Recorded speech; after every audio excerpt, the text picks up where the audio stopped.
Bonjour, c'est Ursule encore. Que le Seigneur vous bénisse. Nous sommes le 9 janvier 2018 et je suis vraiment contente d'être là ce matin en train de vous apporter cette exhortation. Alors, je prie que le Seigneur transforme vos vies à tout jamais, qu'il chasse de vous toute paresse, toute lourdeur, tout blocus, et qu'il vous donne de croire à sa parole et que vous preniez des actions afin de changer ce qui est à changer. Donc voilà.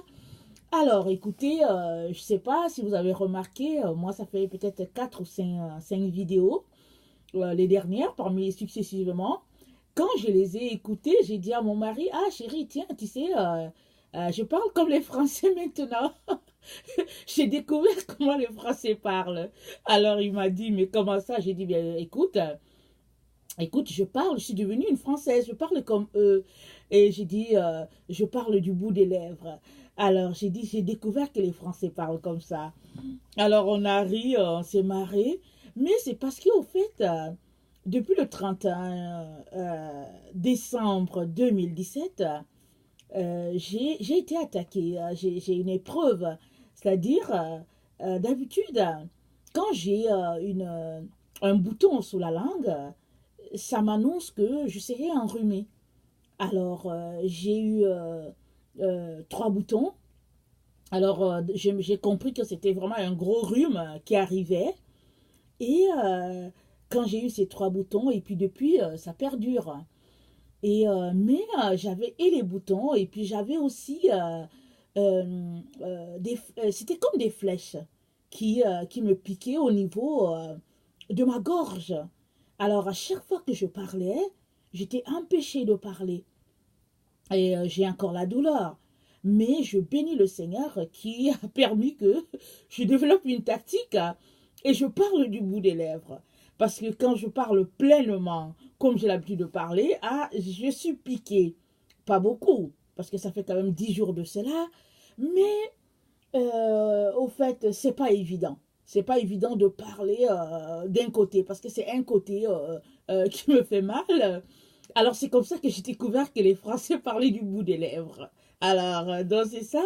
Mais bon, écoutez, c'était juste une blague pour vous dire que, au fait, j'ai pas changé ma façon de parler, mais bon, les circonstances dans lesquelles je suis ont tout simplement fait que, bon, je me retrouve à parler comme ça. Mais je bénis notre Dieu qui siège dans les cieux, celui-là qui ne permet pas que les plans de l'ennemi pour nous déstabiliser puissent gagner. Alors, Dieu a voulu vraiment que je puisse continuer à annoncer sa parole alors en ligne. Alors que moi, je ne savais même pas ce qui se passait, alors que j'avais vraiment ces plaies-là, ces boutons-là, pardon, sous la langue qui me fatiguaient. Le Seigneur a utilisé une de ses filles qui est très très proche de lui pour m'appeler et pour me donner une parole du Seigneur avec son mari et vraiment ils ont prié pour moi et c'est ça qui fait que vraiment je continue de courir la course qui est la mienne. Alors voilà, ma voix aussi elle est un peu plus grave et tout ça, mais je trouve que c'est quand même bien avoir une voix grave, c'est pas grave, c'est pas pire comme on dit par là où j'habite. Donc voilà, soyez bénis vraiment richement dans le Seigneur. Alors, donc voilà la leçon d'aujourd'hui, c'est avez-vous reçu le Saint-Esprit quand vous avez cru? Alors, cette phrase, elle est dite dans Acte 19, le verset 3 à 4. Alors, en ce début d'année, le Seigneur veut vraiment qu'on établisse les bases. Alors, vous savez que, comme il a dit, une maison bâtie sur le sable va s'écrouler, mais une maison bâtie sur le roc ne s'écroule pas. Le vent vient, ça souffle, mais la maison, elle est vraiment ancrée. Alors, le Seigneur veut que nous, ses enfants, nous soyons ancrés vraiment dans sa parole. Et ça, c'est de lire la parole, de la vivre et de la mettre vraiment en pratique dans notre vie de tous les jours. Alors, donc, voilà. Et aujourd'hui, donc, on parle de Saint-Esprit. Vous savez que c'est un sujet très controversé dans le milieu des chrétiens, le baptême du Saint-Esprit. Alors, il y a certains chrétiens qui disent qu'une fois que tu as donné ta vie à Jésus, tu l'as. Tu as déjà le baptême, tu n'as plus besoin d'aller le chercher à quelque part. Il y a d'autres qui disent qu'une fois que tu es devenu chrétien, tu as la plénitude de l'esprit. Tu n'as plus besoin de le chercher. Il y a d'autres qui disent que il faut que tu ailles le demander si tu veux l'avoir. Et il y a d'autres qui disent que ce n'est que de la distraction de l'ennemi qui divise les chrétiens en parlant de Saint-Esprit ou de ne pas en parler. Que bon, c'est juste du n'importe quoi, du blablabla. Et puis, il y a d'autres, surtout ceux-là qui ont donné leur vie à Jésus le même jour et qui ont reçu le Saint-Esprit, qui disent que, ah non, non, non, si tu n'as pas reçu le Saint-Esprit dès que tu es devenu chrétien, c'est que tu n'es pas chrétien. Donc voilà, il y a différentes sortes d'arguments par rapport à cela. Et j'aimerais vraiment nous encourager aujourd'hui de la part du Seigneur de ne pas prêter attention à tout ce qui est argumentation, mais vraiment d'aller regarder dans la Bible. Parce que la Bible, c'est la parole de Dieu, c'est la vérité, et elle nous dit que vous connaîtrez la vérité, et la vérité vous affranchira. Alors, si nous sommes des personnes qui marchons à tâtons, si nous nous posons des questions, il est important d'aller voir ce que la Bible dit. Très souvent, ce qui se passe avec les enfants de Dieu, c'est que vous savez que il faut fouiller. Si on ne connaît pas le passage, il faut lire. Aujourd'hui, avec Internet, gloire à Dieu, tu tapes un mot et puis Internet te donne tous les versets où tu peux trouver le mot. Mais les enfants de Dieu, au fait, plusieurs, ils n'aiment pas fouiller. Ils n'aiment pas aller regarder. Alors, ce qui fait que, bon, certains écoutent le pasteur une fois la semaine et puis ça les suffit. D'autres vont cliquer sur Internet, ils écoutent une petite prêche, peut-être deux, trois, et puis bon, allez, easy going. Et puis, bon, voilà. Mais tout ça, c'est bien, mais ça ne nous aide pas à grandir davantage. On a besoin de lire la Bible. Parce que la Bible, c'est la parole de Dieu. Pendant que tu lis, alors Dieu te parle. Je ne sais pas si vous vous rappelez, je pense que dans une de mes vidéos, j'ai partagé comment un jour je suis allée à l'église sans ma Bible. J'étais enceinte et puis vous savez que les femmes enceintes, elles ont toujours toutes sortes d'humeurs. Je suis partie à l'église, ces temps-là, j'aimais aller, c'était déjà difficile de porter mon ventre, alors je ne voulais pas encore porter une Bible, alors je suis partie portant mon ventre. Alors le pasteur a dit, bon, aujourd'hui le test qu'on va lire, ça sera dans ceci, cela. Je n'avais pas ma Bible. Là, le Seigneur m'a dit, la prochaine fois, je n'aimerais plus que tu viennes à l'église sans ta Bible. Je veux toujours que tu aies ta Bible avec toi. Et et après cela, j'ai obéi. Et pendant que le pasteur était souvent en train de prêcher, si c'était quelque chose que je connaissais déjà, c'est-à-dire que si c'était une leçon que j'avais déjà assimilée dans ma vie, Dieu me donnait, par le texte du pasteur, un autre message carrément différent du sien, alors que j'étais assise dans l'église, en train de l'écouter.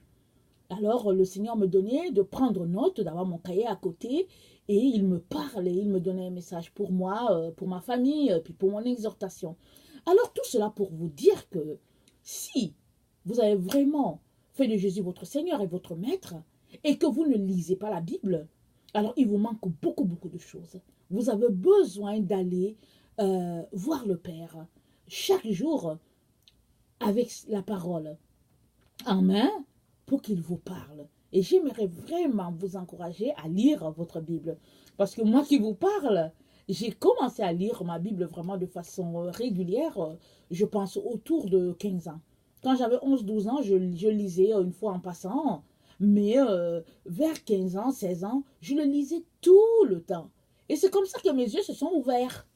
Et j'ai commencé à voir qu'il y a des choses qui se passaient dans l'église qu'on fréquentait avec mes parents qui n'étaient pas dans la Bible. Par exemple, je trouvais que, au fait, mon église ne visait pas, par exemple, les actes des apôtres. Alors, j'avais commencé à poser des questions et les gens trouvaient que je posais trop de questions, par exemple. Mais mes yeux ont commencé à s'ouvrir et puis j'ai commencé à voir que, oh, c'était pas l'église parfaite.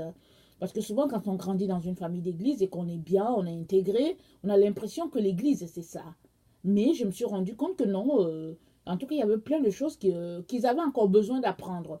Alors qu'eux, ils étaient assis sur leur laurier et puis tout allait bien. Moi, je trouvais tout simplement que non, il fallait qu'on aille de l'avant parce que moi, je voulais aller de l'avant. Vous savez, il y a des gens qui sont des ouragans. Hein, ils veulent, ils ne s'asseyent jamais quelque part. Ils veulent toujours avancer. Moi, je suis de ce groupe-là. Je suis le type de personne, je ne reste pas quelque part. Il faut que j'avance avec la parole de Dieu. C'est comme ça que je suis. Et j'étais contente de lire quelque part dans l'évangile de Thomas, quand Jésus a dit à ses disciples, il a dit que quand les gens vont vous demander qui êtes-vous, vous allez leur dire que vous êtes un mouvement et après vous êtes le repos. Ah, j'ai trouvé cette parole extraordinaire. J'ai dit, oh Seigneur, ça c'est vrai ça. Ça c'est vrai, c'est ça qui caractérise tes enfants. Un mouvement et puis le repos. Parce qu'un enfant de Dieu ne s'assoit pas. Il faut qu'il soit toujours en mouvement pour pouvoir annoncer aux autres que, eh oh, Jésus arrive. Donc voilà. Alors, tout cela pour revenir à nos moutons. Alors, je commencerai par vous dire que j'ai expérimenté le Saint-Esprit quand j'avais autour, je pense, j'avais 23 ans. J'avais 23 ans. Et comme je viens de le dire, je lisais ma Bible et je me suis rendu compte que, en tout cas, il y avait quelque chose qui manquait un peu dans ce qu'on vivait dans notre église locale. Et bon, ça a donné que j'ai quitté mes parents pour poursuivre mes études à l'étranger. Et une fois à l'étranger, ah, vous savez, hein, surtout quand on vient d'un pays chaud et qu'on tombe en Occident, là-bas c'est le froid. Le froid dans la température, mais aussi le froid dans le comportement des gens. Alors, vraiment, ce n'était pas évident. Hein. C'était vraiment des moments terribles dans ma vie. Mais béni soit l'Éternel. J'ai dit à Jésus que, Seigneur, ok, vraiment, je pense que je suis sur le point d'aller dans le monde parce que je trouvais que mes camarades à l'université étaient plus gentils, plus disposés, plus amicaux. Ils étaient plus amicaux, mes amis, que les gens dans l'église. Alors, j'ai dit à Jésus, Jésus, je te donne quelque temps. Et s'il n'y a rien de nouveau dans ma vie, allez, bonsoir. Alors, j'ai commencé donc, je pense en automne 1991, j'ai fait un programme de venir voir le Seigneur tous les jours à 5h30 du matin, puisque les cours à l'université commençaient déjà à 8h30, et puis moi j'aimais ça commencer tôt, et puis bon, je finis 8h30 à midi 30, tu as un cours, alors tu finis, et puis tu as l'après-midi pour bosser, et puis bon, pour vaquer à tes occupations. Alors, donc, j'ai fait un programme de me lever à 5h30 jusqu'à 7h30, passer ce temps-là avec le Seigneur, et après cela, courir à mes activités. J'ai fait ça, et vraiment, à partir du mois de septembre, et ma vie a changé, complètement changé. Et en février 1992, j'ai reçu le baptême de l'esprit. Et bon, chez moi, ça ne s'est pas d'abord manifesté par le parler en langue. Ça s'est manifesté par les autres dons, les dons de vision, de rêve, de discernement d'esprit. Et moi, je ne savais pas ce qui m'arrivait. Ma vie était vraiment différente. Mes oreilles spirituelles étaient ouvertes. Et puis, il y avait plein de choses qui s'est passées.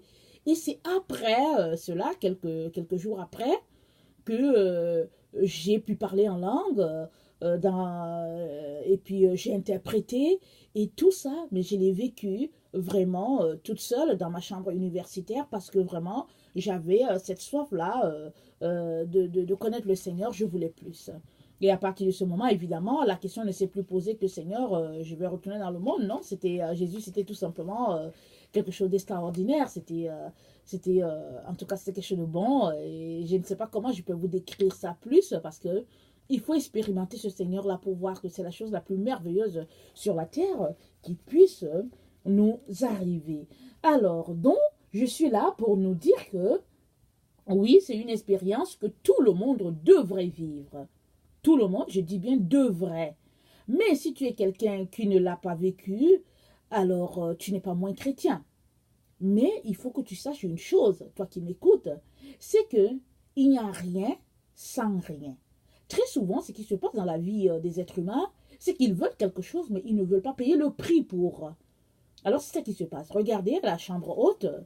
quand Jésus est parti, il a dit à ses disciples, ne vous éloignez pas de Jérusalem jusqu'à ce que je vous envoie ce qui a été promis. Et la Bible nous dit qu'ils se sont enfermés dans un endroit et ils priaient et puis ils confessaient leurs péchés et tout. Et c'est comme ça que le Saint-Esprit est descendu. Vous voyez, ils faisaient quelque chose. Ils confessaient leurs péchés. Alors, ils se repentaient et tout, surtout que le Seigneur leur était enlevé. Ils ont vu le Seigneur partir. Mais ils ont fait quelque chose. Ils ne sont pas restés les mains dans les poches en train de se balader dans les centres commerciaux. Ou bien, ou bien en train de faire des yo. Et puis, c'est pas ça qu'ils ont fait. Mais ils étaient dans la présence de Dieu. Alors, si tu veux quelque chose, mon frère, ma soeur, tu dois payer le prix pour cela. Si tu veux plus de Jésus, alors tu demandes par ton comportement que tu veux plus de Jésus.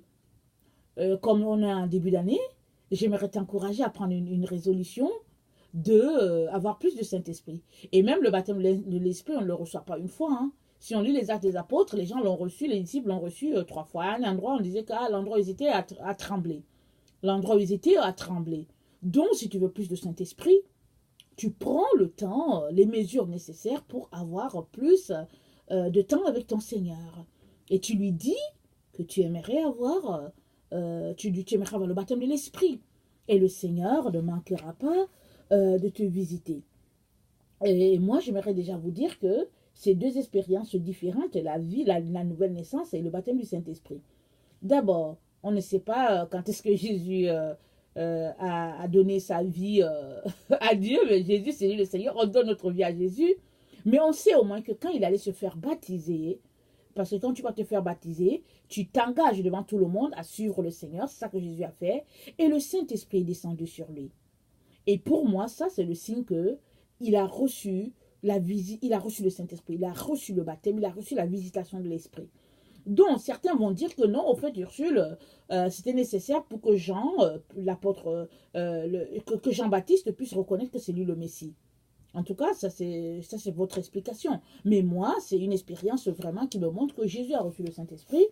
Et puis, l'autre expérience, c'est ce qui s'est passé dans Acte 10, le verset, du verset 1 à 47. Je ne veux pas lire tout ça parce que c'est assez long. C'est la vie de Corneille. Je vous encourage à lire ça. Acte 10. Alors, Corneille, c'était ce centenier-là qui faisait beaucoup d'aumônes, qui faisait du bien au peuple juif. Et un jour, l'ange de Dieu l'a visité. Et l'ange de Dieu lui a dit, on va chercher un certain Paul à tel endroit, et il va venir pour la suite. Et entre-temps, Paul, il était effectivement à cet endroit. Il est monté sur le toit pour prier. Et là, Dieu lui a donné 3 fois des animaux, des quadrupèdes, des reptiles, des animaux que les Juifs trouvent des animaux impurs. Et le Seigneur lui dit de manger, puisque Pierre avait faim. Le Seigneur lui dit, tue et puis mange. Pierre dit, mais non, je ne peux pas. Et ça s'est passé 3 fois, cette vision-là. Et pendant que Pierre était en train de réfléchir à cela, les gens qui ont été envoyés par Corneille ont cogné à la porte. Et l'Esprit lui dit, n'hésite pas, va, suis-les. Et Pierre est parti, évidemment, il les a reçus, ils ont mangé, puisque Pierre attendait qu'on fasse la nourriture pour lui. Et ils ont dormi. Et le lendemain, ils ont pris le chemin, ils sont allés chez Corneille. Et Pierre arrive, il dit, mais pourquoi on m'avait appelé? Et Corneille raconte ce qui s'est passé. Et pendant que Pierre était en train de prêcher, de parler de Jésus, comment Jésus a été crucifié, comment il est mort, et après, comment il est ressuscité, il est monté au ciel. Ah, le Saint-Esprit est descendu sur toute la famille de Corneille qui était là. Alors Pierre a dit, peut-on refuser le Saint-Esprit? Peut-on refuser le baptême d'eau à des gens qui ont été baptisés du Saint-Esprit? Donc, ça, c'est 2 expériences différentes. Alors, ils ont reçu le Saint-Esprit d'abord avant, et on les a baptisés d'eau après. Alors, tout cela pour nous dire que ces 2 expériences, qu'il est important et nécessaire qu'on puisse vivre, nous les enfants de Dieu. Mais cela, ça demande qu'on puisse vraiment le vouloir, parce que si on regarde la vie de Corneille, on n'a pas toute sa vie. Mais les Écritures nous disent que l'ange lui a dit, vraiment tes aumônes et tout le bien que tu as été fait a été vu par Dieu. Donc vraiment ce monsieur-là, c'est un monsieur qui était constant dans ses aumônes, dans les bienfaits envers les personnes pauvres, les personnes malheureuses. C'est une personne qui priait, mais pourtant il priait le Dieu des Juifs, pourtant il ne le connaissait pas. Et il le priait quand même. Je pense que c'était sa 3e fois qu'il devait faire la prière ce jour-là, ou bien c'était la prière de 15 heures, je ne me rappelle plus exactement les détails dans le texte. Mais toujours est-il que l'ange est venu vers lui. Et le Seigneur a répondu à ses prières en le baptisant de l'Esprit. Et alors Pierre a dit, écoutez, tout a été fait par le Seigneur, et puis qui suis-je moi pour refuser le baptême à cette personne-là? Et même quand les Juifs qui pensaient que non, le baptême du Saint-Esprit c'était juste pour eux, quand ils ont voulu reprendre Pierre, Pierre leur a expliqué la situation, et eux-mêmes ils ont dit, ah donc, au fait Dieu donc a donc accordé aussi le Saint-Esprit aux nations païennes, aux gens d'autres nations. Alors ils étaient contents, ils se réjouissaient. Donc eux aussi ils avaient une mauvaise compréhension. Mais tout de suite, le Seigneur a permis de remettre les pendules à l'heure par l'enseignement qu'il leur a donné alors que Pierre prêchait. Tout cela pour nous dire, chers frères et chères sœurs, que nous avons besoin d'un vrai enseignement pour pouvoir marcher dans la vérité de Dieu. Et cet enseignement-là se trouve dans la parole de Dieu. Si nous voulons vraiment connaître le Seigneur, il est très important qu'on puisse marcher selon la Bible. Mais si nous passons notre temps à écouter les gens qui argumentent, je vous dis qu'on n'ira nulle part. Parce que dans le milieu chrétien, il y a toujours des gens qui vont argumenter. Pourquoi? Parce qu'on est plusieurs dénominations. Ça fait partie de la vie. Ça fait partie aussi des tactiques que l'ennemi utilise pour nous empêcher d'aller de l'avant. Mais le chrétien sage, c'est celui qui dit, ok, c'est bien avec vos argumentations, mais moi, je m'en vais lire ma Bible et puis je vais chercher la vérité. Moi, en fait, le passage qui m'a fait aller demander le Saint-Esprit, c'est Luc 11, le verset 9 à 13. Alors, je vous encourage d'aller lire ça, parce que c'est le texte que je vous ai lu hier concernant la prière. Et la suite, c'était l'ami qui vient demander du pain et qui importune, jusqu'à ce que l'autre sort de la maison et il lui donne du pain, non pas parce qu'il veut lui donner du pain, mais parce que l'autre l'importune tellement. Et là, le Seigneur dit que demandez. Et quelle est la personne qui demande, qui reçoit, par exemple, du scorpion, etc., qui demande du poisson et qui reçoit du scorpion. Alors, je ne vais pas lire tout le texte. Et à la fin, le Seigneur dit, à combien plus forte raison, le Père Céleste donnera-t-il le Saint-Esprit à ceux-là qui le lui demandent. Alors, les gens qui aiment argumenter disent que, non, vous savez quoi, ce passage-là, ça a été donné avant que Jésus soit mort, alors ça ne s'applique plus. Anyway, si quelqu'un veut argumenter, il va argumenter toute sa vie. Mais si toi, enfant de Dieu, tu passes ton temps à écouter les gens qui argumentent, tu n'iras nulle part. Et en ce début d'année, j'aimerais vraiment nous encourager à ne pas écouter ces gens-là. Ils sont là, ils font le travail qu'ils sont appelés à faire sur la terre, le travail du diable. Mais toi qui es enfant de Dieu, viens plutôt dans la présence de Dieu. Demande-lui, papa, c'est quoi la vérité? Enseigne-moi. Et le Père Céleste va t'enseigner. Et c'est important qu'on puisse chercher la vérité. Parce que c'est la vérité qui va nous affranchir. Comme dit dans Jean 8, le verset 32. Il dit, vous connaîtrez la vérité et la vérité vous affranchira. Alors, si tu veux être affranchi de toutes ces théologies, de toutes ces religions, alors, mon frère, ma soeur, viens connaître la vérité. Et la Bible, c'est la vérité parce que c'est elle, la parole de Dieu.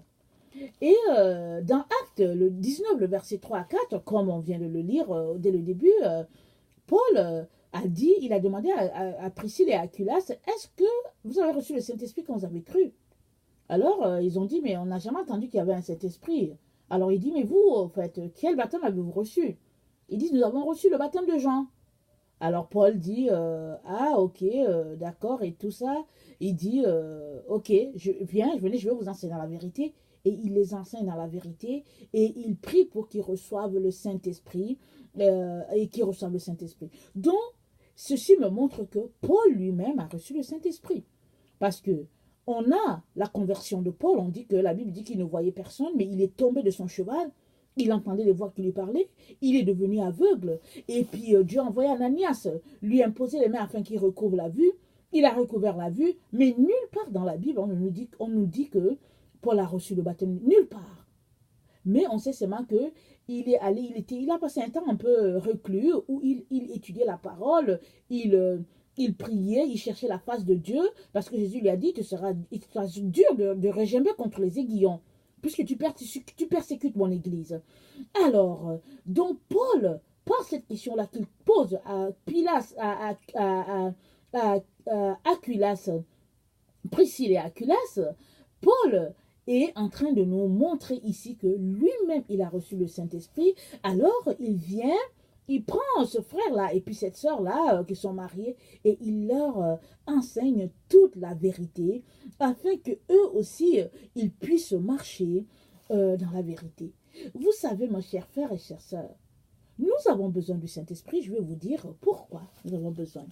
Écoutez, quand le Saint-Esprit vient, non seulement il nous conduit dans toute la vérité, comme dit la parole, mais il nous révèle le ministère, il nous conduit dans le désert pour que nous puissions vraiment être entraînés à ce que Dieu nous a appelés à faire, afin qu'on puisse faire cette œuvre pour laquelle il nous a appelés sur la terre. Il l'a fait envers notre Seigneur Jésus-Christ et il le fait pour tout le monde. Et nous avons besoin du Saint-Esprit parce que une fois que nous sommes chrétiens, on le sait, la Bible dit que c'est par l'Esprit de Dieu qu'on devient chrétien. Donc nous avons une petite dose qui est là, qui nous convainc de péché, de justice et de jugement. Donc cette dose-là, elle nous donne de devenir enfants de Dieu. Mais nous ne devons pas rester à cette dose-là. Je vais vous dire pourquoi. Parce que si on reste à cette dose-là, les choses dans lesquelles on était dans le passé vont nous pousser à retourner à ce qu'on a vomi. Et ça va nous tirer par derrière. Alors que si on passe le temps à chercher le Seigneur pour être rempli de l'Esprit, alors on sera plus porté vers les choses de l'Esprit et on ira de l'avant, on ira toujours plus loin. Parce que il y a un passage dans la Bible qui dit que c'est dans Romains. Je pense que dans Romains 8, le verset 32, si je me trompe pas, ça nous dit que le Saint-Esprit soupire. Il soupire pour les choses de l'Esprit. Il est là en nous, en train de soupirer. Et effectivement, quand tu reçois le baptême de l'Esprit, quand tu les reçois, l'Esprit à profusion en toi, tu n'es pas porté vers les choses du monde, mais tu es plus porté vers les choses de l'Esprit, parce que l'Esprit est là dans ton cœur, et puis il soupire, et puis il te pousse à des choses, et puis quand tu viens quelque part, ou bien tu es avec des frères, avec des sœurs, tu les écoutes, et puis c'est comme, oh, tu trouves tout simplement que vraiment tu ne veux pas écouter tout ce qu'ils disent, parce que l'Esprit qui est en toi soupire après autre chose, et après, tu les quittes, tu dis tout simplement, non Seigneur, moi je ne veux pas mener cette vie-là, et tu préfères plutôt prendre ta Bible. Ça c'est l'Esprit Saint qui fait ça, qui est en toi qui fait ça. Mais plus tu le recherches, plus l'Esprit Saint va se comporter comme ça. Voilà, c'est dans Romains 8, le verset 26 à 27. Ça dit que le Saint-Esprit soupire. Il soupire en nous pour les choses spirituelles. Alors, nous avons besoin, mes chers frères et chères sœurs, de rechercher l'Esprit Saint. Quand bien même on aurait été baptisé une fois, il n'y a pas de problème à être baptisé 10 fois. Écoutez, c'est juste l'esprit. Et puis, ça ne fait pas de mal. Ce sera comme si on a bu du vin et puis on sera drogué. Et puis, ben, ça va nous faire du bien. On va passer le temps à rire. On sera joyeux et on va avancer dans les choses de Dieu. Donc, voilà. Et puis, je vais ouvrir une petite parenthèse ici. Je vous l'ai déjà dit. Moi, j'ai grandi dans une famille évangélique. Mais bon, les anciennes églises protestantes. Alors, dont ma mère, elle a été baptisée quand elle était bébé. Alors, si bien que, bon, quand elle a eu ses enfants avec mon père, bon, on nous a fait baptiser quand on était bébé. Et moi, je lisais ma Bible. Comme je vous dis, je lis ma Bible et puis je me rends compte que, au fait, c'est écrit que ceux qui croiront et qui se feront baptiser. Alors, moi, je dis à mes parents, mais écoutez, je suis pas encore baptisée. Ils m'ont dit, mais oui, tu t'es déjà fait baptiser quand tu étais petite. J'ai dit, mais non, c'était pas moi. C'est vous qui m'avez baptisé. C'est vous qui allez voir le pasteur pour demander mon baptême. Mais c'est pas moi qui l'ai demandé. Ils ont dit, ah non, mais Ursule, tu exagères. On l'a déjà fait, prends ça par la foi. J'ai dit, mais non. Moi, j'ai besoin de le demander moi-même parce que je suis adulte aujourd'hui. Et puis, je suis Jésus. Et puis, j'aime Jésus. Moi, je voulais me faire baptiser. Alors, c'était un sujet de controverse. Mais ça ne m'a pas empêché d'aller faire ce que je devais faire. Parce que, au fait, j'étais adulte, j'étais responsable de moi-même, et puis j'ai lu quelque chose, et j'ai décidé de mettre ça en pratique. Tout comme quand j'ai lu ce qui concerne le baptême de l'esprit, j'ai décidé de le mettre en pratique, alors je me suis enfermée, j'ai commencé à chercher le Seigneur, je n'avais plus d'amis, et puis quand on m'appelait, je n'avais pas le temps, ou bien je suis devenue une blanche, entre parenthèses. J'ai commencé à porter, à accrocher à mes portes, ne pas déranger, je suis occupée. Alors, les Africains qui étaient là, dans la résidence avec moi, ils se parlaient entre eux, ils disaient, mais Ursule est devenue bizarre.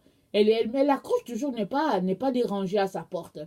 Alors, au début, vous savez, quand j'accrochais ça, je me sentais tellement mal, parce que j'étais dans ma chambre, je voulais tout simplement pas qu'on me dérange. Je me sentais mal. Mais après, j'ai commencé à me sentir bien dans cette façon de me comporter. Pourquoi? Parce que j'avais amplement le temps pour être avec mon Seigneur.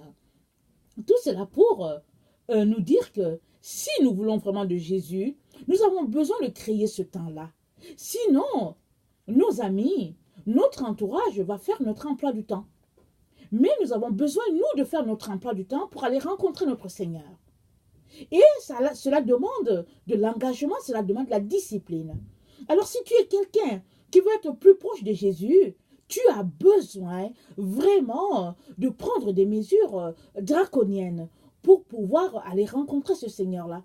Parce que tout autour de toi, ton environnement, tout sera contre ton désir d'aller plus loin. Parce qu'au fait, c'est l'ennemi qui fait ça pour t'empêcher de connaître ce Seigneur-là. Mais tu as besoin de créer des occasions pour rencontrer ton Seigneur et tu as besoin de le mettre en priorité.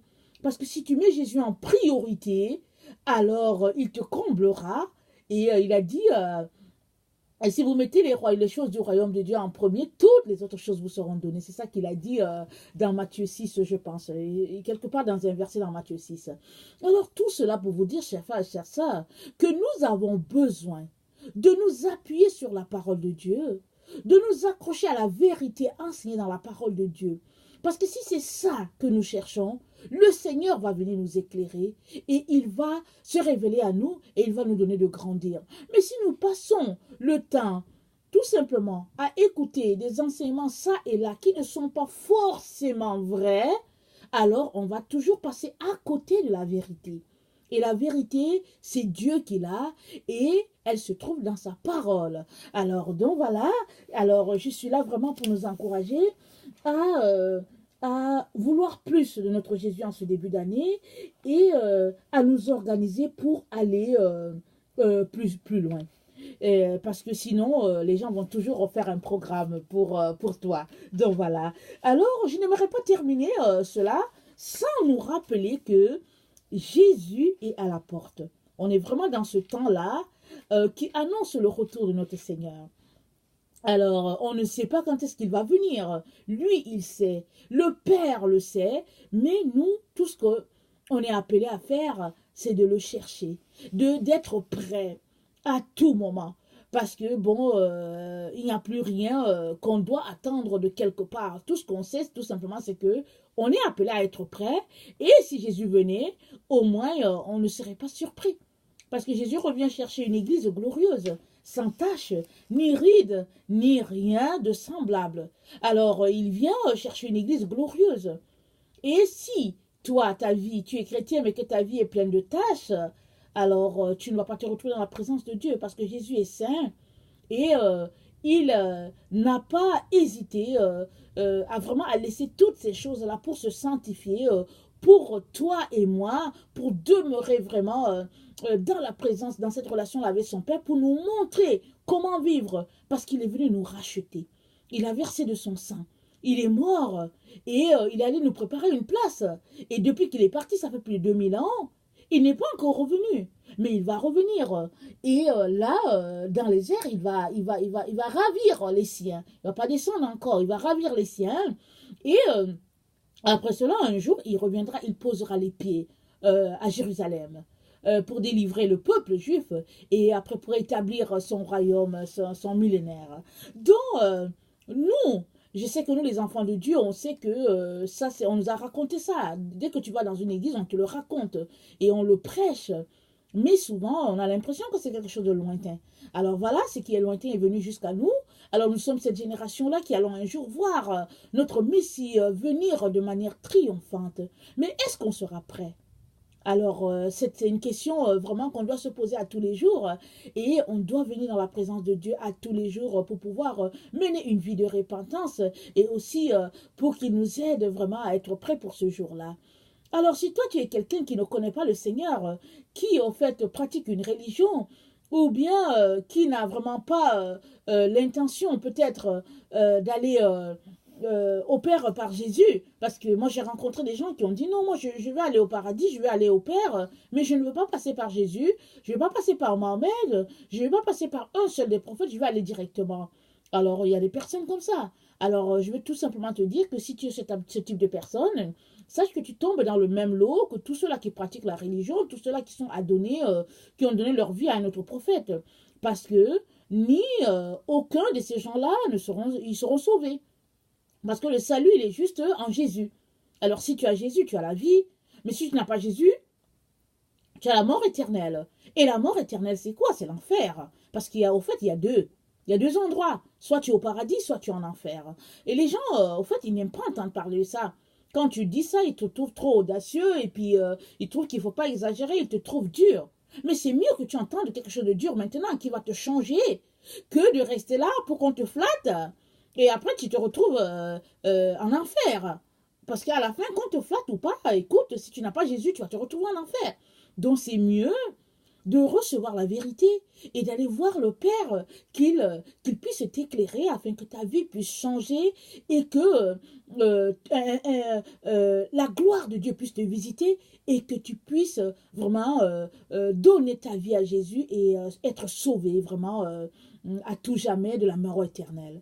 Donc vraiment, je suis là pour sonner la trompette, pour nous dire que Jésus arrive. Jésus arrive. Il y a beaucoup de gens qui disent que non, c'est encore lointain, mais Jésus arrive. La capitale, Tel Aviv, a été déplacée, elle est maintenant à Jérusalem. Si tout le reste, tu ne veux pas croire, crois au moins qu'il est en train de venir. Parce que la capitale, elle est maintenant à Jérusalem, et c'est à Jérusalem que Jésus va mettre les pieds. Donc, tous les signes sont en train de se placer, vraiment pour que le Messie puisse venir triomphant, de manière triomphante, pour pouvoir régner. Alors, ne soyons pas de ceux-là qui vont rater ce moment-là, tout simplement parce qu'on a manqué de foi. Tout simplement parce qu'on s'est dit que ce sera plus tard, qu'on a tout le temps. Non, on n'a pas le temps. Le temps que tu as, c'est aujourd'hui. Parce que la Bible dit que si aujourd'hui, si vous entendez sa voix, n'endurcissez pas vos cœurs. Alors, n'endurcissons pas nos cœurs, mais venons demander de l'aide à Dieu et Dieu ne manquera pas de nous éclairer. Donc voilà, soyez bénis, le Seigneur vous aime, moi aussi je vous aime, et puis Jésus arrive, et puis pensez-y, et puis changez votre vie. Que le Seigneur vous bénisse abondamment. Merci.